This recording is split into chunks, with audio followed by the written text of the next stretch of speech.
Lezi-ke izindaba zo-1K ZNTV ifundelo samukeliso kaNqulunga ngiyakubingelela mbukeli asikubhekele ihamba phambili osukwini namhlanje bakhala ngemfucuza abezakhele iTheku inhlansi yethemba kowasemzumbe kanti ezenkolo ziphonselwe inselelo ngokhetho. Abahlali bakuWard 75 eThekwini bathi-ke bathwele kanzima ngenxa ungaqoqelwa imfucuza endaweni abahlala kuyona. Labahlali basho lokhu ngesikhathi umengameli we-IFP uVelenkosi Nhlabisa ehambele kule ndawo ukuqhuba umkhankaso wokuhlanza le ndawo. Le ndawo iyindawo ezakhiwe ezimjondolo phecelezi olindela lo mphakathi uthi sidde isikhathi uhlele kule ndawo uphela impilo yokungalandelwa udoti umasipala iTheku. Sixakwe udoti la. Sixakwa ngezinye izinto akasinaki ama toilet kubheda kakhulu abantu abalade imodern 2000 or more abantu abahlala la kwawona 2000 imncane kodwa ama toilet ayenzeka abe mathathu asebenzayo abekho abantu abascreenelayo abekho abantu abaqashwayo basuka la ngaphathi momtshela ukuthi sine process bafanele kwenze kanjani uyazinqabela athi hayi kuzoba long process sibe sibona thina into esilimazayo akekho umuntu ohlala kanjena empilweni uphilwa la. I-IFP namhlanje ibihambele kule ndawo ukuzolekelela umphakathi ngokuqoqa imfucuza. Ingane ngifike ekseni zidlala khona lapha ingane ezincane you can see ukuthi vele izogcina ziwumthwalo kuhulumeni ngenxa ukuthi zizoba nesifo se-TB kwenze nempilo yabo ibe mfishane.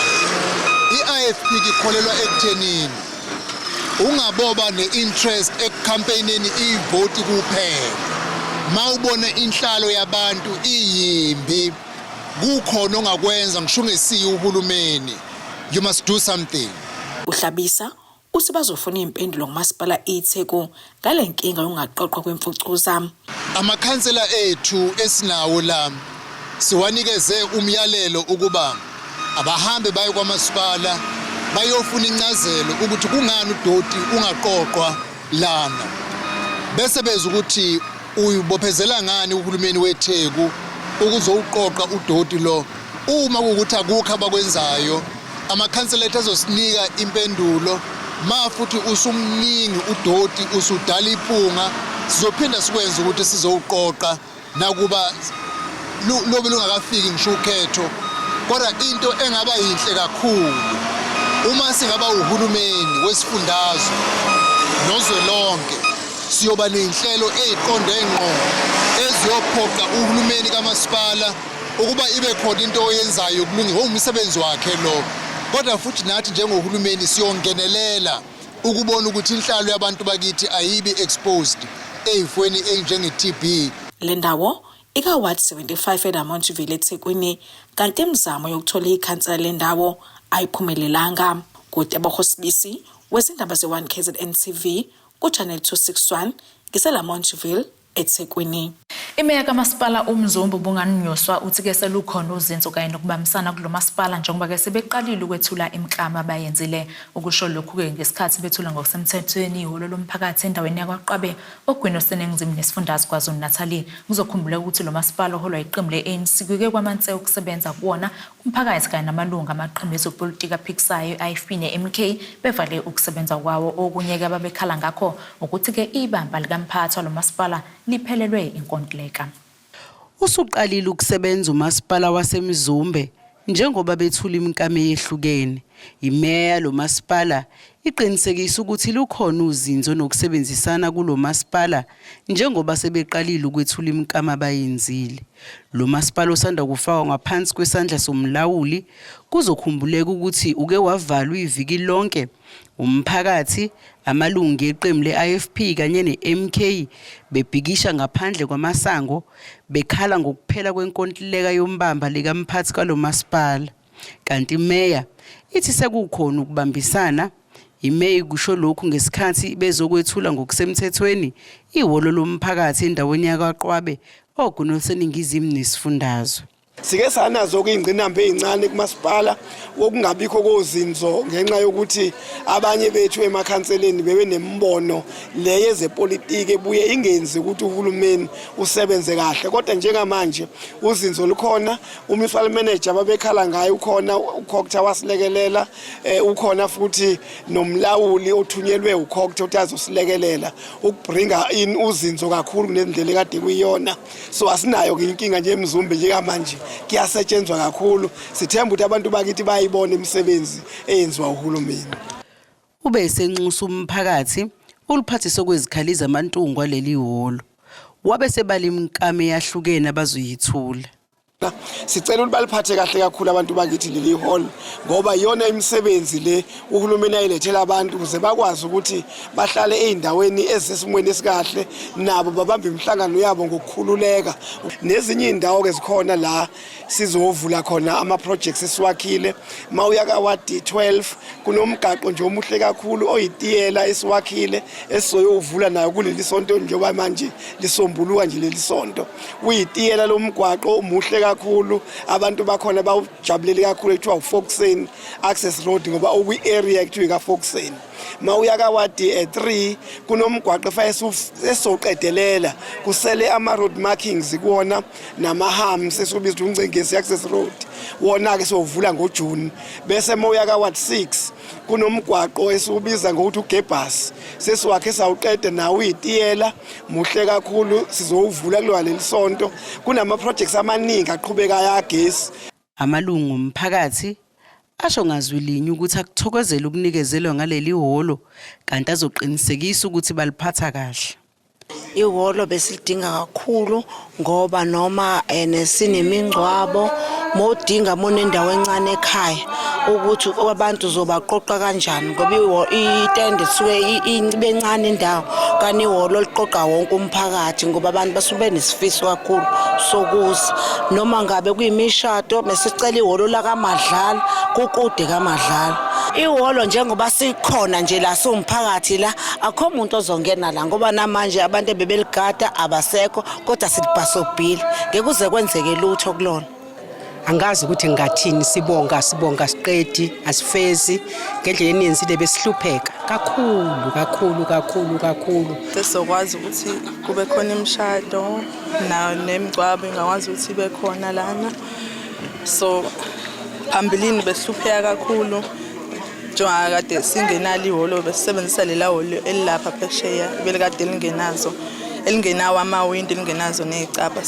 Lo mbiko benwethule lo Zamando Sicele wezindaba ze1 KZN TV ngikoqwabe.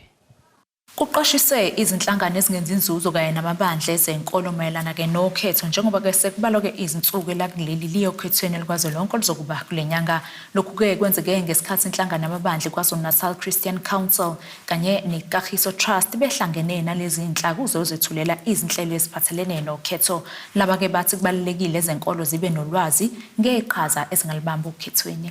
Inhlangano yamabandla ezenkolo iKwaZulu-Natal Christian Council kafushane KZNCC ithi yaqhubeka nokuzibandakanya nokhetho njengoba ihlale yenza isho kanje ngesikhathi ihlangane nezinhlaka ezahlukene eMgungundlovu kuzobhungwa kabanzi. iKwaZulu-Natal Christian Council kulonyaka njengoba kunyaka wokhetho ipartnership neKagiso Trust kusho ukuthi thina coordinator voter education observer education throughout the country, but this time njengoba sihlangane nabaholi baqhamuka ama-districts aKwaZulu-Natal laba abanye abaholi bamabandla abanye inhlangano ama-NGOs amaphoyisa i-IEC sizobonisana futhi ngevoter education ukuthi sicijele kanganani sesilungele kanganani ukuthi sibe nokhetho olukhululekile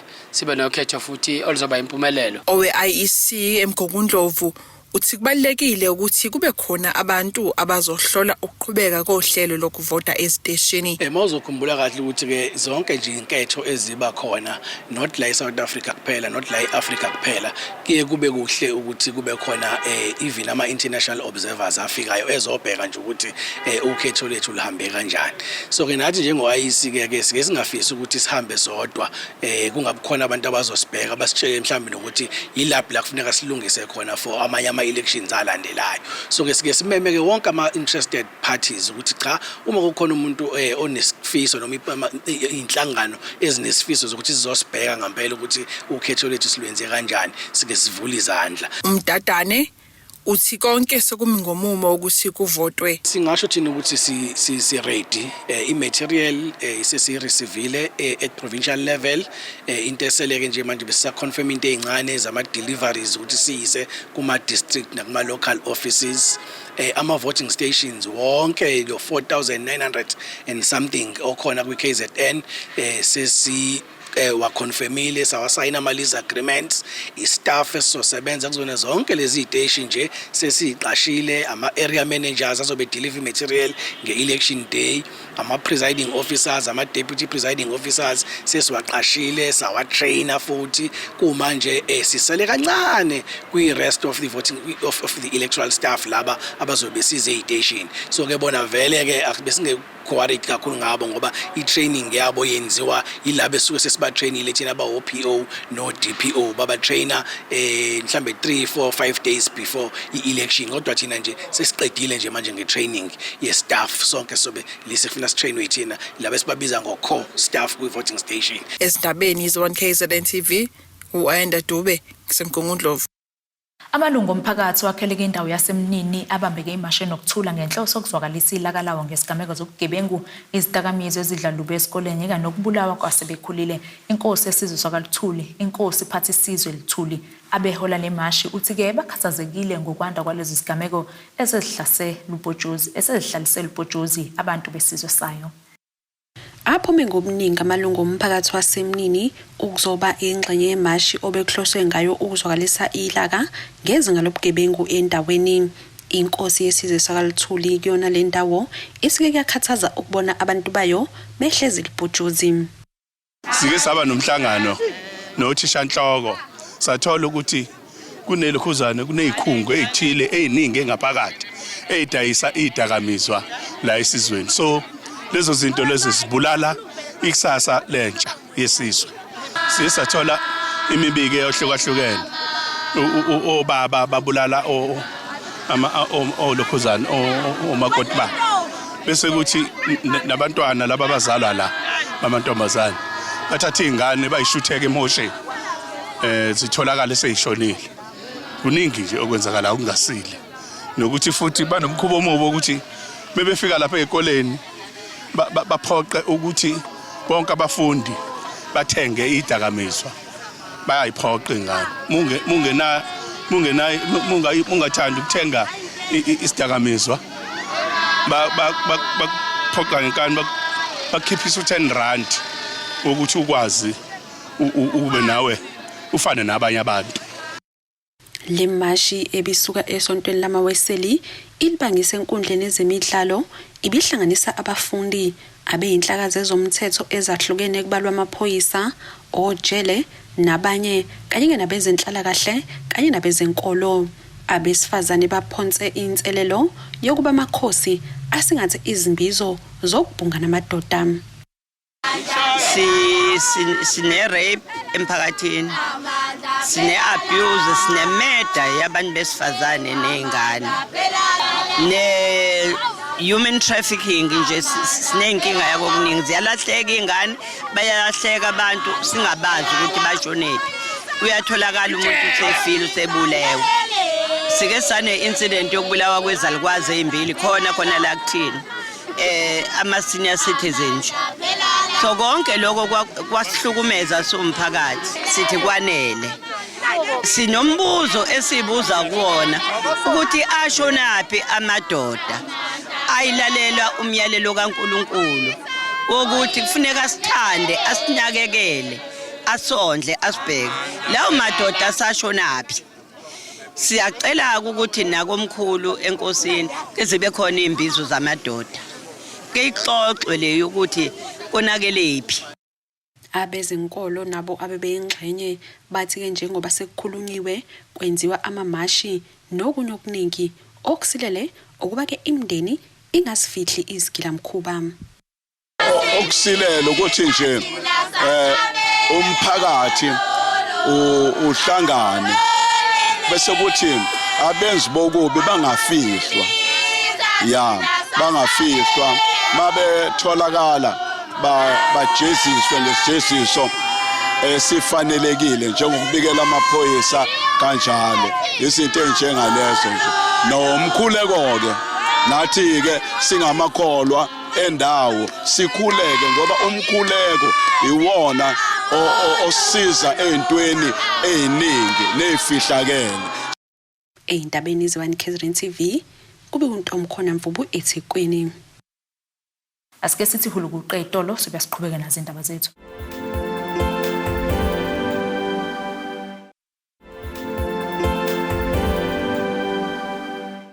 Asikwamukele mbukeli ubukele indaba ze-One KZN TV naze kwakuyihlokwana kuyizona esifolosa ngazo usukela namhlanje. Bakhala ngemfucuza abezakhele iTheku inhlansi yethemba kowasemzumbe kanti ezenkolo ziphonselwe inselelo ngokhetho.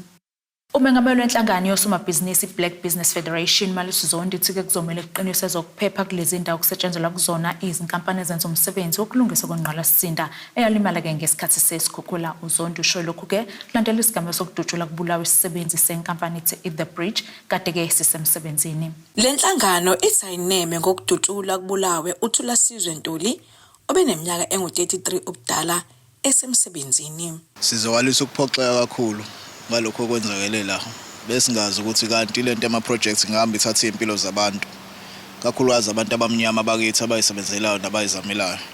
Ibhlungu ke lento ngoba le inkampani yomuntu omnyama iTelbridge inkampani embili enikezwe uSanral ithuba lokuthi zizosebenza. uSanral kudila netransformation kakhulu usuthe abantu bakithi abamnyama bake bazama ukuthi bazosikhombisa ukuthi bona bakwazi ukwenzana. Inkampani oGrade 8 umuntu omnyama kanye nenye kuthiwa Oxo inkampani esiqhajayo ngazo ngoba zikwazi ukwenza umsebenzi oscarce kodwa kuyacaca ukuthi abomdaba bafuni ngoba yonke lento esabotage kanje izinsolelo zisekutheni laba bomdaba bafuna le nkampani ifail sebeze bathenga abantu ukuthi bazobulala umuntu la esayithini. Njengoba manje sikhuluma nje umfana ushonile udutshule esayithini ehleze esebenza washona. Owalenhlangano uthi abakungabazi ukuthi lesi sigameko sihlobene nombango wamathenda. Ibekhona imisindo eminingi besibuka la inkampani zabelungu uSanral mawuthi akube khona transformation bengafuni beyichallenge ngisho usihlalo zichallenge yonke into ngoba ifuna ukuthi kube izona kuphela ezenza imisebenzi. Kuma sekuwabantu abamnyama kuyacaca ukuthi basebenza nabantu abathize ukuthi umuntu omnyama afeyile ngoba makushona umuntu isathi kumele ivale imisathi ingabe saqhubeka ibona ngoba yonke indawo la esibona khona ukuthi abantu bakithi abamnyama bayathola imisebenzi kuvele kwenzeka into ezifana nalezi. Engicabanga ukuthi uSanral kumele uthathe into uyibukisise lento yetransformation uthi ngempela iyo achieve kanjani maqhubeka kwenzeka kanje. Uzondi usuzomela iqiniso ezokuphepha kulezi ndawo okuqhubeka ama projects okuthuthukiswa kwenqalasisinda. Siyaxoxisana noSanral kodwa fanele siqhube sesiyimisele thina kakhulukazi njengeinhlangano zosomabhizinisi ukuthi lamasathi siwagade. Size sathi ke sizolobhisha uSanral strategic security sibe khona ngoba sifuna ukwagada lamasathi ukuze ngempela umuntu owenza ukubi kubonakala ukuthi umthetho ngempela uthatha kanjani indawo udlala indima yawo kodwa siyimisele njoba sikhona la sizowenza sure ukuthi umuntu ozozama ukwenza ukubi cha uyobhekana nathi ngqo. Ungumnikazi wenkampani eTelbridge Enterprise ophinde abe umfowabo kaMofi uthi uMofi ushiye emhlabeni izingane eziyisithupha kanti kwenziwa amalungiselelo okumbeka endlini yakhe yokugcina ngempela sonto. Amaphoyisa athi likhona icala lokubulala elivuliwe estation samaphoyisa oThongathi kanye namanye amacala kodwa kaboshwa umuntu okwamanje. Ukuphawula kwenhlangano yezomgwaqo okuSanral kushaye isikhathi sokuyemoyeni imizamo ingakaphumeleli. Kutebokho Sibisi wezindaba ze-One KZN TV kuchannel 261 kisebhalito emgwaqeni M4. Bacela usiza basedlangeza bashelo umuzi ufezeka Mnguni uthi ke imbangela yesuse umlilo bayazi njengoba kukushiye kwanqonqa izimpahla zasekhishini kanye nezabantwana. Lisalelishe kanje igumbi lokuphekela lo muzi wakwaNguni ehlangezwa emva kokuqubuka komlilo ongaziwa. Ilungu lalomndeni linxusa noma ubani ongabasiza ngempahla kwazise kuphinde kwasha nezingubo zabantwana abancane. Benenkinga yokushelwa umuzi basasazi ukuthi ikhozi yayo kwaba yini noma ikhandlela noma ugesi asazi ukuthi yini. Kodwa besicela ukuthi yena onamandla ukuthi akwazi ukufaka isandla ngalokho anakho. Singabonga kakhulu. Le ndawo kuvela ukuthi kunesikhathi eside singangonyaka ingenawo ugesi njengoba kuvela ukuthi kwaqhuma itransformer. Nakuba kunjalo abanasi isiqiniseko sokuthi ngabe yini imbangela esuse lo mlilo. Ugesi lokhu washaya ngo last year by May 25 years lokhu washa ngaleso sikhathi besingakaze ke size sibe nawo kugesi. So abanye abanamandla bebejwayela ukuthi besisize mhlawumbe bezama ukuthenga ama transform noma mhlawumbe ke abengekho 100% ukuthi engasebenzisa ugesi. Bebezama ke noma bengifike ngasebenzi ke bewakhiphe futhi bephinde bezame enye. Manje ngesisho ukuthi because eyenzile mhlawumbe ukuhamba kagesi ngoba besingalayithi vele. Kanti lo mndeni uyachaza ngomonakalo odalekile nempahla eshile. Izinto ezacekeleka phansi nje impahla zabantwana ne furniture nje kodwa not yonke but yalimala nayo. Ikitchen nje akho lutho into okuthiwa ikitchen nje alikho. Ama fridge amakhabethe izinto zamanzi ke mase kuba ukudla kwakuphakathi konke akukho kwasha.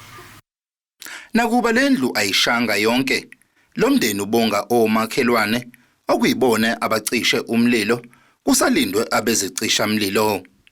Ezindabeni ze-KZN TV kubikuthi abantu maphumulo edlangezwa. Uthi-ke uSolimlomo eyinkulungwane yokubonga wesifazane uJabu Mthiyane wakheluke indlu yibandla labazalwane ivangeli lokudumisa Christian Church endaweni yaseNdlabe ilandula kwaMbonambi ngaphansi komasipala waseMfuluzi. uMthiyane uthi yena nabantwana bakhabani bephoqeleka ukuthi bahlale endlini eyodwa nayo futhi ke ngekho esimeni njengoba ke uma kuna izulu ibinetha amanzi angene ngaphakathi. Lena ke iyona indlu umndeni kaMthiyane obuhlala kuyo ngaphambilini ngaphambi kokuthi ibandla ivangeli lokudumisa Christian Church leluleke isandla liwakhele indlu engamagumbi amane esesingeni. uMthiyane nabantwana bakhabane bebehlala kulendlu ke baziphilisa ngokuthi ke umama abambe amatohe emgwaqweni akekho osebenzayo kuleli khaya. Etha kakhulu malina nje izulu kufanele mina ngicinga izinto kufanele ngibekelele ngazo. Ikamera bekunetha kakhulu kodwa ngokufika kwevangeli lokudumisa ngibonga kakhulu kubaba uApostoli kungisiza nabazalwane bonke abafaka isandla. Ngiyabonga kakhulu umsebenzi abawenzi. Sebenza nje emgwaqeni ngiholi u700 wona bengiphilisa ngawo ngiholela nengane eyodwa. Kodwa ukhonza nje kuleli bandla khona okwangenza ngaphuma ekuhlupheka izipho abangiphe zona. Ngibonga konke abazalwana abangenzele khona. Sihloniphene kakhulu nabo kakhulu nje. Ngiyabonga kakhulu kubafundisi abashumayeli abavangeli. Ngiyabonga kakhulu yonke into abangenzele yona lonke nje ibandla. Ngiyabonga. Umholi webandla ivangeli lokudumisa Christian Church uthi ke njengebandla bakholelwa kakhulu ukuthi basize labo abangenawo amandla okusisiza ukuhlonza lo mndeni. Kungesikhathi ke leli bandla lihambise umkhuleko nokuyilapho labona ukuthi ke kufanele benze ukuthile ukulekelela lo mndeni. Umzalwane kakhulukazi kuneyinkonzo esike sizenze lezokuhambela imkhaya ama home cell. Uma ufika ekhaya kuye kwenzeka ufika uthandaze mhlambe uNkulunkulu akutshele nje ukuthi noma ungakhuleka but lento idinga wena. So uNkulunkulu sibone nathi masilokho sifika la ekhaya isimo sakhona somzalwane sisikhonza naye sesikanje ukuthi uNkulunkulu usho ukuthi uthuma thina ngoba silethe kuleli ekhaya uthuma thina ukuthi akube yithina sibonayo njengebandla ke likaNkulunkulu nani njengombono uNkulunkulu awubeke kumina ukuthi kumele ukuthi senze. Ngaphansi-ke kwaleli bandla ivangeli lokuphila Christian Church kunenhlangano ke iAsidlali Siyasebenza okuyiproject yebandla ebhekelela nomelekelela abazalwane abadinga usizo. Khonza uNkulunkulu asikwazi ukuthi siyekelele umntwana omunye osuke masifika ekhaya sibone ukuthi asikho kahle isimo simyekelele singabazalwane sina endlini yokukhonza ngoba sikhonza sethemba uJesu kukho konke esikwenzayo sibikela uNkulunkulu singabantu singomina nje ngomphathi wabo bantu thina evangeli lokudumisa eAsidlali Siyasebenza seyinikela nje ngenyama asilindele lutho uNkulunkulu osibhekena kukho konke. Asiphinde futhi seyitolo sibasiqhubeka nazindaba zethu.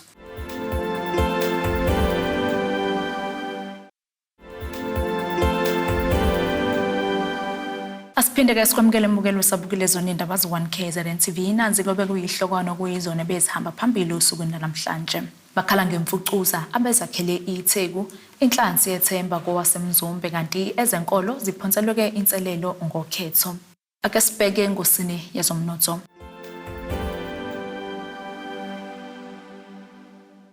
Irandi lakuleli lu 18.41 cent emaqhathaniswa nedola laseMelika, libo 19.84 cent emaqhathaniswa neeuro, libo 23.6 cent emaqhathaniswa nepound laseBrithani, igolide lona lu $2,050.59 cent ounce, wona ngahlozo wona bo $82.79 cents umphongolo. Ake sibheke ke engosini yezemidlalo. Umpetho womjaho weComrades Marathon uTete Dijana utheke ingcindezi ayitholayo ngeke ke imdidise endleleni ahlelela ngayo lo mjaho ozobe unyuka kulonyaka uzosukela ke eThekwini uphelele ngomgungundlovu ngomhla zishagalolunye kuNhlangulanya walonyaka. uDijana udabuke eMahikenge Northwest waqopha komlando enqoba lo mjaho kulandelana ngo2022 nango2023 yombili kwakwehliwa. Ngo2022 washaya intambo ngesikhathi esi5 hours 30 minutes and 35 seconds kwathi ke nyakenye wanqoba ke ngesi5 hours 13 minutes and 58 seconds. Uthi ke kusekuyisonto lesine leli ngesekhempini eRustenburg khona eNorthwest. Uthi ke uthatha ikhefu eNorthwest University lapho esebenza khona njengonogada. Nasike isimo sezulu esikalendeleka.